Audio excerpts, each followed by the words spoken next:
Buenas tardes, arquitecta. Mi grupo y yo vamos a exponer un espacio muy importante en la arquitectura del mundo andino, que es la cancha inca. Los incas como civilización destacaron no solo por su poder territorial, sino también por su gran capacidad de construir espacios funcionales y simbólicos. Entre todos esos espacios, la cancha inca era una de las más importantes porque era como una pequeña unidad urbana. Estas canchas formadas por varios edificios organizados alrededor de un patio central, y todo estaba cerrado por muros de piedra. Servían para vivir, sí, pero también para actividades sociales, políticas y religiosas. Lo que los hace más especiales es que reflejaban cómo vivían los incas, la comunidad, en familia, con respeto por el grupo y por la naturaleza. Cada cancha mostraba cómo se organizaba la vida en el Tahuantinsuyo. Ahí es donde se compartía el trabajo, los alimentos, las celebraciones y hasta los rituales. Además, su diseño tenía un sentido profundo, no solo era práctico, sino también espiritual. Por eso la cancha no solo era un conjunto de casas, sino una expresión viva de la forma de pensar y organizarse de los incas. La ubicación. Esas construcciones llamadas canchas se encontraban por todo el Tahuantinsuyo, el gran imperio que los incas lograron formar. Este territorio abarcaba lo que hoy es Perú, Bolivia, Ecuador, Colombia, Chile y norte de Argentina, mayormente Latinoamérica. Por eso podemos encontrar restos de canchas en muchos lugares, tanto en ciudades grandes como en Cusco, Vilcajhuamán o Huánuco Pampa, como también en los centros administrativos y pueblos más pequeños. Una de las cosas más sorprendentes es que las canchas se adaptaban al lugar donde estaban. Podían estar en la costa, en los Andes o incluso en la selva, y usaban los materiales propios de cada región. Incluso muchas canchas se alineaban con ellos, llamados seques, que eran caminos ceremoniales que conectaban lugares sagrados. Esto nos muestra que no solo pensaban en lo práctico, sino también en lo espiritual y en lo simbólico. Por último, el contexto histórico. En lo político, desde un punto de vista político, la cancha inca era una herramienta de Estado para mantener el control del territorio. En los centros administrativos del imperio, las canchas eran ocupadas por funcionarios que representaban al inca y que gobernaban en su nombre. Estas personas vivían en canchas más grandes y mejores construidas, lo que mostraba la jerarquía que existía. Por eso podemos decir que las canchas también eran un símbolo del poder estatal, donde había una cancha, había presencia del Estado y de su autoridad. Era parte de una estrategia para integrar los pueblos conquistados dentro del sistema incaico. En el aspecto social, las canchas reflejaban la organización del ayllu, que era como una gran familia andina. Varios miembros de la misma familia vivían junto a una cancha, compartiendo responsabilidades, celebraciones y trabajo. El patio central no solo era un espacio vacío, sino era el corazón del grupo.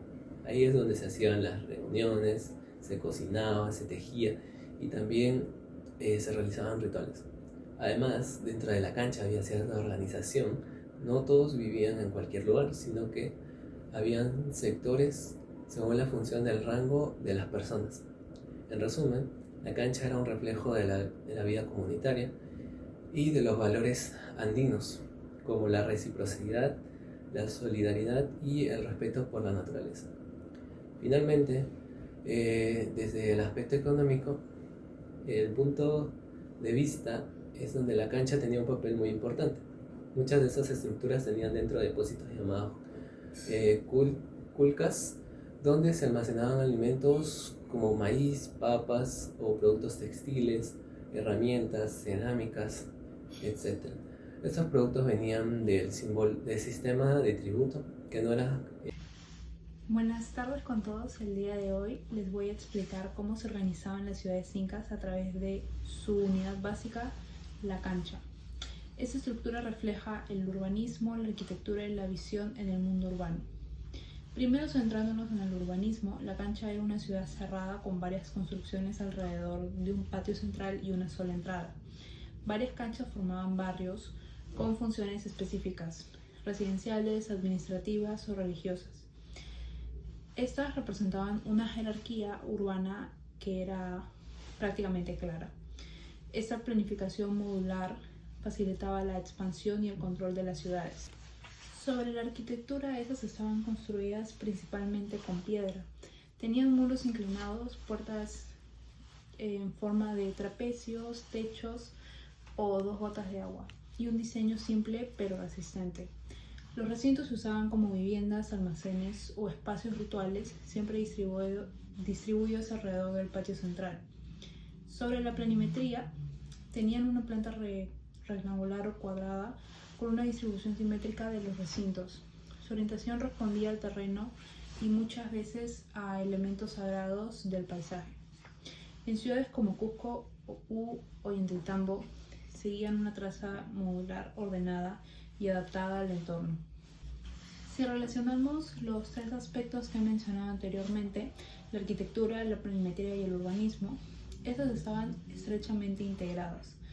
Como cada cancha cumplía una función dentro de la ciudad, esta a su vez reflejaba que cada ciudad tenía una organización basada en el orden, la funcionalidad y la cosmovisión inca.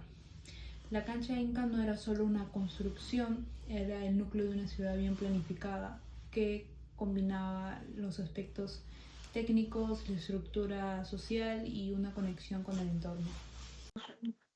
Buenas tardes. Explicaré sobre el aspecto estético de la cancha inca. Bien, para empezar, se caracteriza por su simplicidad y monumentalidad. Las canchas incas solían tener formas rectangulares o trapezoidales, con muros de piedra labrada, en edificios importantes o rústicas en construcciones secundarias. También se puede recalcar la armonía con el paisaje. La arquitectura inca se integraba al entorno natural, usando terrazas y adaptándose a la topografía del área natural. Luego está la decoración sobria. A diferencia de otras culturas, los incas priorizaban la funcionalidad, pero en algunos casos incluían lo que son las esculturas. Ejemplo claro es el Intihuatana, que era un reloj solar usado en un espacio ceremonial. Luego tenemos la pintura. Hay poca evidencia, pero se han hallado restos de pigmentos en muros de sitios como Ollantaytambo. Luego podemos ver los materiales que usaban, específicamente en una cancha inca. Tenemos lo que es la piedra, era el principal material. Y esto lo usaban en técnicas como la albañilería ciclópea, que era piedras irregulares unidas con mortero de barro. Luego había otra técnica que es la albañilería encajada. Eran piedras talladas perfectamente sin mortero. Ejemplo claro es en Sacsayhuamán. Luego está el adobe. Se usaba en zonas costeras o menos importantes. Luego usaron la madera y paja para techos a dos aguas que hoy están desaparecidos.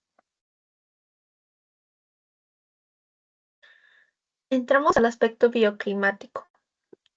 Aquí podemos ver la orientación y el asolamiento. El solsticio de verano en diciembre y solsticio de invierno en junio. Es clave mencionar la alineación astronómica como un factor importante para la cultura inca. Muchas estructuras incas se orientaban según el sol. Ejemplo, las ventanas o ejes de canchas alineados con el amanecer en fechas clave. Las ventanas se orientaban bien al este o al oeste para permitir el paso de la luz. Luego está la protección solar. Usaban muros altos y aleros para generar sombra en climas andinos de alta radiación ultravioleta. Luego tenemos a los vientos y la ventilación. La ubicación de una cancha inca puede ser en Ollantaytambo Y según la gráfica de la Rosa de los Vientos, para Ollantaytambo muestra el número de horas al año que el viento sopla en la dirección indicada. Y muestran de que el viento está soplando del suroeste para el noreste. Entonces, ellos ubicaban sus construcciones, las canchas, en zonas altas. Ejemplo, Machu Picchu. Usaban terrazas para reducir el impacto de vientos fríos. Luego usaban muros inclinados para resistir vientos fuertes y sismos. Era una técnica para prevenir un sismo. Era una eficacia antisísmica. Luego tenemos lo que es térmica pasiva. Aquí usaban la piedra como regulador térmico, ya que la piedra absorbe el calor diurno y lo libera de noche. En un clima frío como en los Andes, esto era muy usado. Luego usaban los drenajes, sí, que eran sistemas de canales que evitaban la humedad excesiva. Conclusiones. Para concluir, en la ubicación, las canchas incas se situaban estratégicamente en zonas elevadas, cerca de centros administrativos o religiosos, aprovechando el relieve andino para defensa y control territorial. Luego, en el contexto histórico, en lo político eran espacios multifuncionales, vinculados al poder del Sapa Inca, usados para ceremonias, reuniones o entrenamiento militar. En lo social, reflejaban la organización colectiva, donde el ayu participaba en actividades comunitarias. Urbanismo, los principios organizadores se basaban en la geometría trapezoidal, la simetría axial y la adaptación al terreno, articulándose con plazas, ushnus y templos. Luego encontramos en la planimetría. En el espacio encontramos diseños rectangulares o trapezoidales para usos versátiles, como rituales, almacén o vivienda. Estética, los incas combinaron simplicidad y monumentalidad en sus canchas, usando piedra labrada y formas geométricas armoniosas que integraban arte y funcionalidad.